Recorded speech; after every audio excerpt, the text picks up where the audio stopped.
Okay. Hello, my name is Loraine Davilla, and I'm a broker with Mid-Michigan Realty.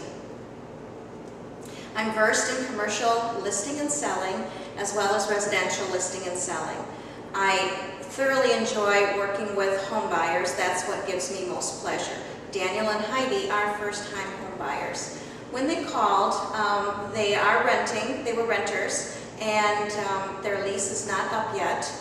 Has not expired, but they indicated to me that if they found a home that they loved, breaking the lease would not be an issue. They also wanted to know what was on the market, so we began shopping. Once that happened, the bug hit them. Daniel and Heidi were super easy to work with. They had in mind what they wanted for a home, albeit they each had their own separate issues. We had to blend together. So they were totally off the chart on each side.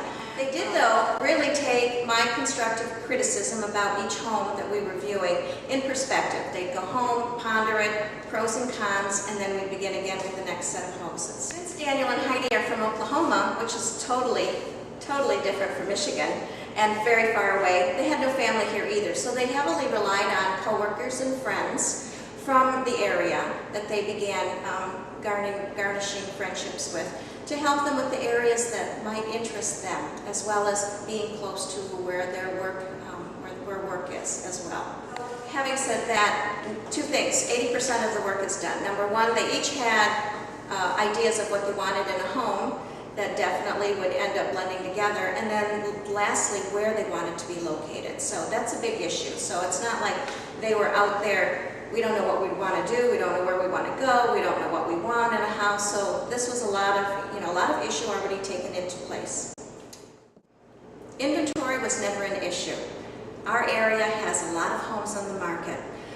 So that was an easy choice for them to make up a list to start viewing houses. The biggest challenge for them, though, was budget. As you know, the more amenities a house has, the budget goes up. They really stayed within their price point of their maximum allowed lender-approved price point. But when we finally got down to brass tacks and worked the numbers, sometimes houses had extreme yearly tax amounts, their property taxes, which would throw them over their comfort level. One of the big frustrations that they had was we would drive up to a beautiful home, because we're looking at homes with a few pictures online, and so we're scheduling houses that really look appealing to us. We're walking into a home we're excited to see, and it's dated. It's really dated.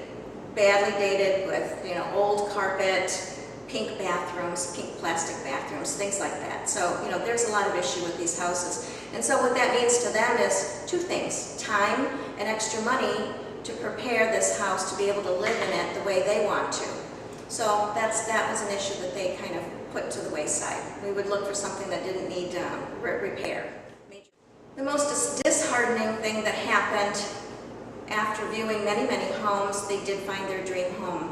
We put an offer on the home, only to find out that there were multiple offers on that home.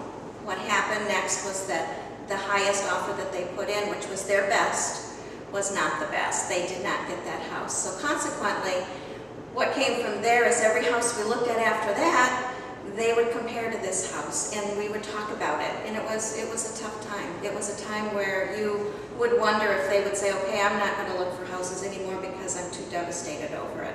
But they got through that, which was wonderful.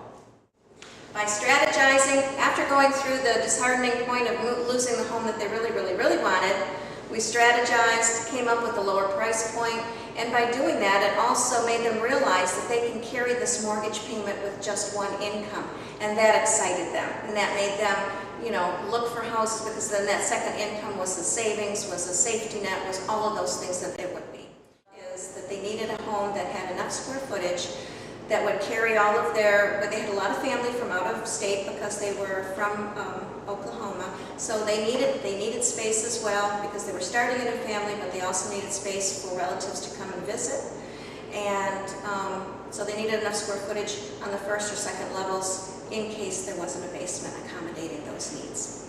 So in the long run, Heidi and Daniel found their awesome dream home, and we're excited to present it to you. Thank you. This is what I'm excited to show you about the kitchen. You're really looking for a large kitchen. And what we have is stainless steel appliances. The dishwasher is stainless, the stove is stainless, and the microwave, those stay. The refrigerator is complementary with the black on the stove and refrigerator. But this is an awesome wide kitchen. You were looking for a kitchen that had a banquette area. You've got eating area right off the kitchen. And what's awesome about this is you've got enough room for both of you to cook and entertain. And the major thing about this is that it's all open to the great room. So you have this major entertaining circle for you.